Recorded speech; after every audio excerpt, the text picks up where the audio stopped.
Hey everyone, and welcome to my Uplifting Apologetics website. I know it's been an extremely long time, too long of a time since I've been on here. Truth be told, I'm not very comfortable behind a camera, and I feel like it's it's easier for me to write, but on the other hand, sometimes I kind of use that as an excuse not to be in front of a camera. But I feel like if there's any day to get out of my comfort zone, it would be today. Today is the day that the Supreme Court overturned Roe versus Wade. And I know some people are, you know, incredibly upset about this.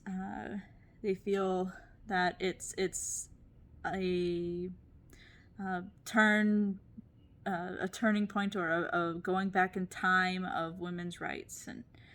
But I have to say that as for me, I'm delighted. I feel like this is one of the best things ever to happen in our country, in my humble opinion.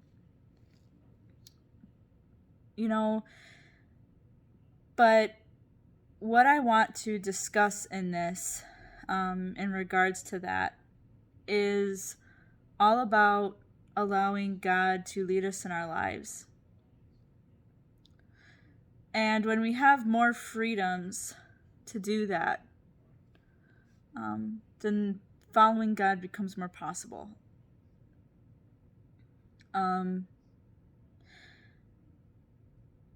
And if we really stop to think about it, there are a lot of decisions in our lives, not just whether or not to have a child, but, you know, in essence, just everyday life, we have to choose to follow Jesus Christ. It's an everyday thing. It's an everyday fight.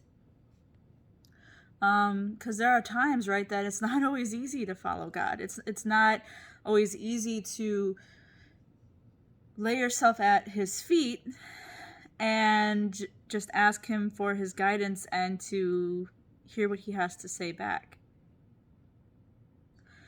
And I really feel like this overturning of Roe versus Wade is a huge step towards that. It'll give people, the opportunity to second guess themselves, their decisions. Say, if they decide not to have a child, it'll give them the opportunity to second guess and be like, maybe I do want to keep this child. Maybe it is beneficial for me to keep this child. Maybe this is what God wants me to do. And I feel like God always wants us to choose life because He gave us that life, and it's a blessing.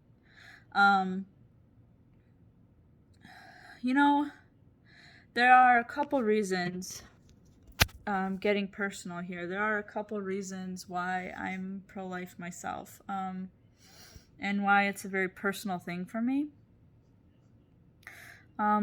First of all, one of a less personal reason for me is that I really feel like, overturning Roe versus Wade, it does give states the opportunity or the option to say, yes, we're going to, permit abortion, the practice of abortion in our states, or it's going to say, no, we don't.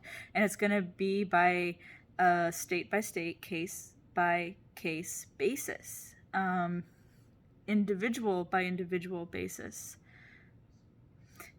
individual to God basis, even. So that's, my thought or my concept in the first reason there. The second reason why I'm pro-life is, again, like I said, very personal to me.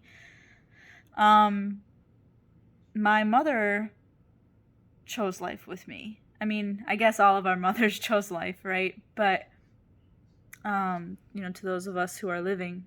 But,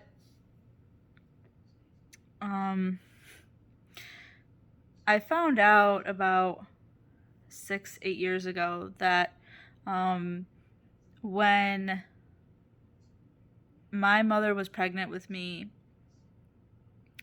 the doctors had thought that they found something wrong, with the pregnancy. And they told my mother, you may want to consider having an abortion. Just think about it and come back to us. Well, my mother said, no, I think everything should be fine, because they did tell her what they thought was kind of wrong, but my mother ended up having me, and everything was perfectly normal. I mean, with the exception that sometimes I'm a bit nutty, but that's beyond the point here.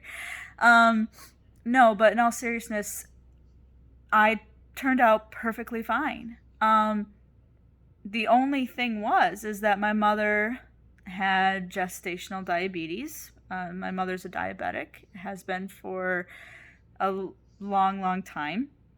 And so when she was pregnant with me, she had gestational diabetes, and the doctors didn't understand much about that 33 years ago. They didn't understand much about what can happen to the child that you're pregnant with if you have gestational diabetes.